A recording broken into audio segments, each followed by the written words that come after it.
புதுக்கோட்டையில் சமூக வலைதளத்தில் வீடியோ வெளியிட்டதற்காக 12ஆம் வகுப்பு மாணவன் சக மாணவனின் தூண்டுதலால் கடத்தப்பட்ட சம்பவம் பரபரப்பை ஏற்படுத்தி உள்ளது.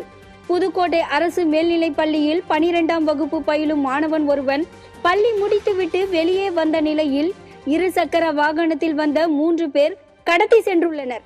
பின்னர் மாணவனை கடுமையாக தாக்கி பாதி வழியில் இறக்கிவிட்டு தப்பி உள்ளனர்.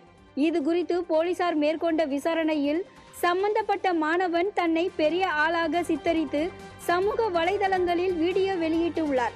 இதனால் ஆத்திரமடைந்த அதே பள்ளி மாணவன் ஒருவன் தனது நண்பர்களின் உதவியால் மாணவனை கடத்தி கடுமையாக தாக்கிவிட்டு சென்றது தெரிய வந்தது.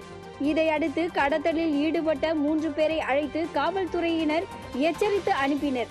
அதேபோல் இந்த பள்ளியின் மாணவர்கள் அடிக்கடி மோதலில் ஈடுபடுவதால் பள்ளி பகுதியில் சிசிடிவி கேமரா அமைக்க வேண்டும் என பொதுமக்கள் கோரிக்கை விடுத்துள்ளனர்.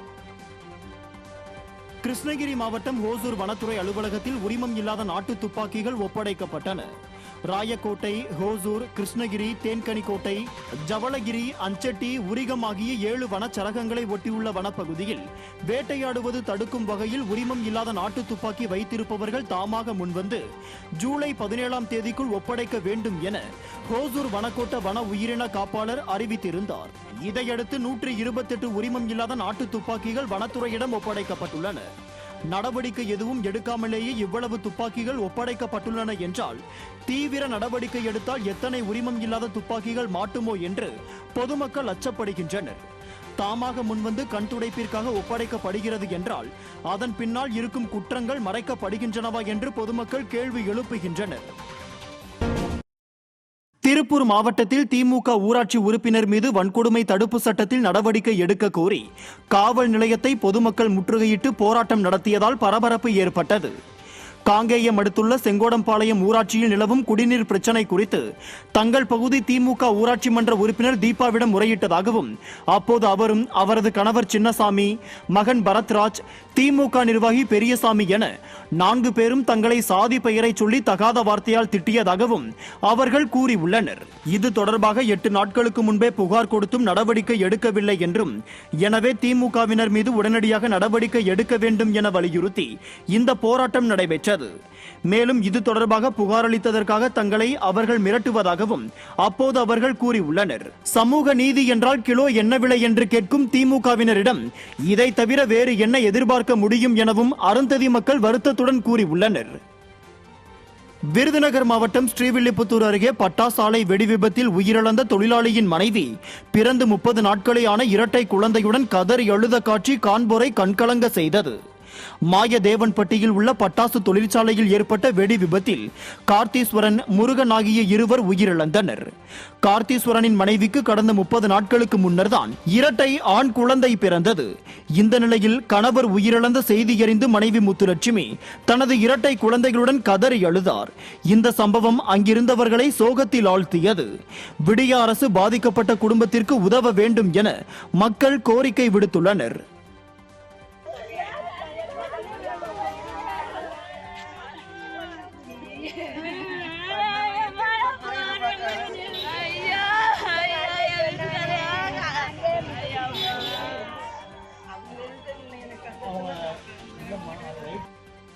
கள்ளக்குறிச்சி மாவட்டம் கச்சிராபாளையம் அருகே நிலப்பிரச்சினை தொடர்பாக முதல்வரின் தனிப்பிரிவில் மனு அளித்திருந்த விவசாயி மர்மமான முறையில் உயிரிழந்த சம்பவம் அதிர்ச்சியை ஏற்படுத்தியுள்ளது. கச்சிராயபாளையம் அருகே உள்ள கரடி சித்தூரைச் சேர்ந்த விவசாயி சக்திவேல் தன் நிலத்திற்கு செல்லும் பாதையை தனிநபர் ஒருவர் ஆக்கிரமித்துள்ளதாக கூறி கிராம நிர்வாக அலுவலர் முதல் வருவாய் அலுவலர், ஆட்சியர், காவல் கண்காணிப்பாளர் வரை புகார் அளித்திருக்கிறார். கடந்த மாதம் முதல்வர் தனிப்பிரிவிலும் சக்திவேல் புகார் அளித்திருந்தார். இந்த நிலையில் அந்த மனு மீது நடவடிக்கை ஏதும் நடைபெறாததால் வீடியோவில் உருக்கத்தோடு பேசிய சக்திவேல் அவரது நிலத்தில் மர்மமான முறையில் இறந்து கிடந்துள்ளார். விதவிதமான பெயர்களில் மனுக்களை வாங்கும் விடிய அரசு அதன் மீது நடவடிக்கை எடுப்பதில்லை என குற்றம் சாட்டும் மக்கள் விவசாயியின் மரணம் குறித்து விசாரிக்க வேண்டும் என கோரிக்கை விடுத்துள்ளனர். கேரள கடலோர பகுதிகளின் மேல் நிலவும் வளிமண்டல கீழடுக்கு சுழற்சி காரணமாக அடுத்த 7 நாட்களுக்கு தமிழகம், புதுவை மற்றும் காரைக்கால் பகுதிகளில் ஓரிரு இடங்களில் லேசானது முதல் மிதமான மழை பெய்யக்கூடும் என சென்னை வானிலை மையம் தெரிவித்துள்ளது. மேலும் நாளை நீலகிரி மற்றும் கோவை மாவட்ட மலைப்பகுதிகளில் மிக கனமழையும், திருப்பூர், தேனி, திண்டுக்கல், தென்காசி, திருநெல்வேலி, கன்னியாகுமரி, ஈரோடு, கிருஷ்ணகிரி, தர்மபுரி, சேலம், நாமக்கல் மற்றும் கரூர் மாவட்டங்களில் கனமழையும் பெய்யக்கூடும் என தெரிவித்துள்ளது. சென்னை மற்றும் புறநகர் பகுதிகளில் அடுத்த 24 மணி நேரத்திற்கு வானம் ஓரளவு மேகமூட்டத்துடனும் ஒரு சில பகுதிகளில் லேசானது முதல் மிதமான மழை பெய்யக்கூடும் எனவும் சென்னை வானிலை ஆய்வு மையம் தெரிவித்துள்ளது. மன்னார் வளைகுடா, தென் தமிழக கடலோர பகுதிகள் மற்றும் குமரிக்கடல் பகுதிகளில் சூறாவளி காற்று வீசக்கூடும் என்பதால் மீனவர்கள் கடலுக்கு செல்ல வேண்டாம் என வானிலை மையம் தெரிவித்துள்ளது.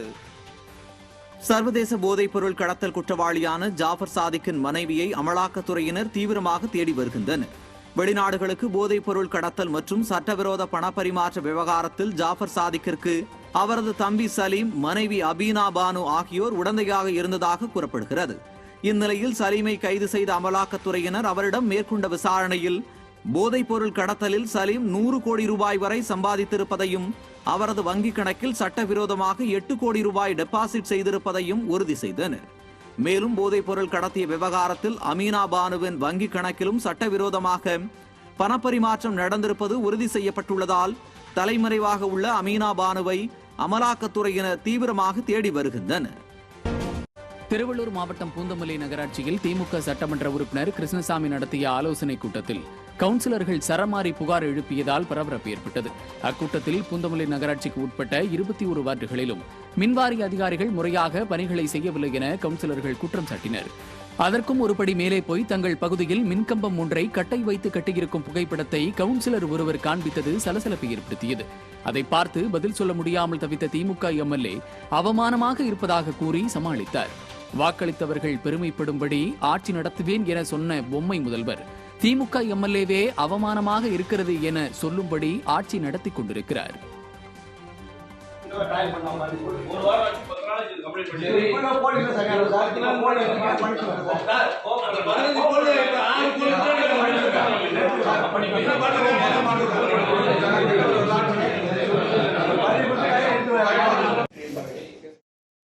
ராமநாதபுரம் மாவட்டம் கீழக்கரையில் பராமரிப்பின்றி கிடப்பில் போடப்பட்ட நவீன கழிப்பறை வளாகத்தை மீண்டும் பயன்பாட்டுக்கு கொண்டுவர விடிய அரசுக்கு பொதுமக்கள் கோரிக்கை விடுத்துள்ளனர். அங்கு கடந்த 10 ஆண்டுகளுக்கு முன்பு அம்மாவின் பொற்கால ஆட்சியில் 17வது வார்டு ஜின்னா தெருவில் பல லட்சம் மதிப்பீட்டில் நவீன முறையில் கழிப்பறை வளாகம் கட்டப்பட்டு பொதுமக்கள் பயன்பாட்டில் இருந்து வந்தது. ஆனால் விடிய ஆட்சியில் கடந்த 3 ஆண்டுகளாக கீழக்கரை நகராட்சி நிர்வாகத்தின் மெத்தனத்தால் அது பாழடைந்து மக்கள் பயன்படுத்த முடியாத நிலையில் உள்ளது. பல லட்சம் மதிப்பீட்டில் மக்கள் வரிப்பணத்தில் கட்டப்பட்ட நவீன கழிப்பறையை இப்படி பாழாக்கலாமா என கேள்வி எழுப்பியுள்ள அப்பகுதி மக்கள் அதனை முறையாக பராமரித்து உடனடியாக பயன்பாட்டிற்கு கொண்டுவர விடிய அரசு நகராட்சி நிர்வாகத்திற்கு கோரிக்கை விடுத்துள்ளனர். செங்கல்பட்டு மாவட்டம் பல்லாவரத்தில் நடைபெற்ற வெள்ள தடுப்பு பணிகள் ஆய்வுக் கூட்டத்தில் அதிகாரிகள் தூங்கி வழிந்த சம்பவம் பரபரப்பை ஏற்படுத்தியுள்ளது. தாம்பரம் மாநகராட்சி மண்டல அலுவலகத்தில் விடிய அமைச்சர் தாமு அன்பரசன் தலைமையில் மழை வெள்ள தடுப்பு பணிகள் மற்றும் பேரிடர் காலங்களில் மேற்கொள்ள வேண்டிய முன்னெச்சரிக்கை நடவடிக்கைகள் குறித்து ஆய்வுக் கூட்டம் நடைபெற்றது. கூட்டத்தில் மழைக்காலம் தொடங்க உள்ள நிலையில் வெள்ள தடுப்பு பணிகள் முடிவடைய இன்னும் 1 வருடம் ஆகும் என அதிகாரிகள் கூறியது அதிர்ச்சியை ஏற்படுத்தியுள்ளது. மேலும் விடியா திமுக எம்எல்ஏ ஒருவர் தாம்பரம் மாநகராட்சியின் செயல்பாடுகள் வாயில் வடை சுடும் அளவில் மட்டுமே இருப்பதாக பேசியது பரபரப்பை ஏற்படுத்தியது. அதேபோல் கூட்டத்தில் அதிகாரிகள் செல்போன் நோண்டியதும் தூங்கி வழிந்த சம்பவமும் அரங்கேறியது. ஆய்வுக் கூட்டத்தில் தூங்கும் அதிகாரிகள் எப்படி வெள்ள தடுப்பு பணிகளை மேற்கொள்வார்கள் என மக்கள் ஆதங்கத்தை வெளிப்படுத்தியுள்ளனர்.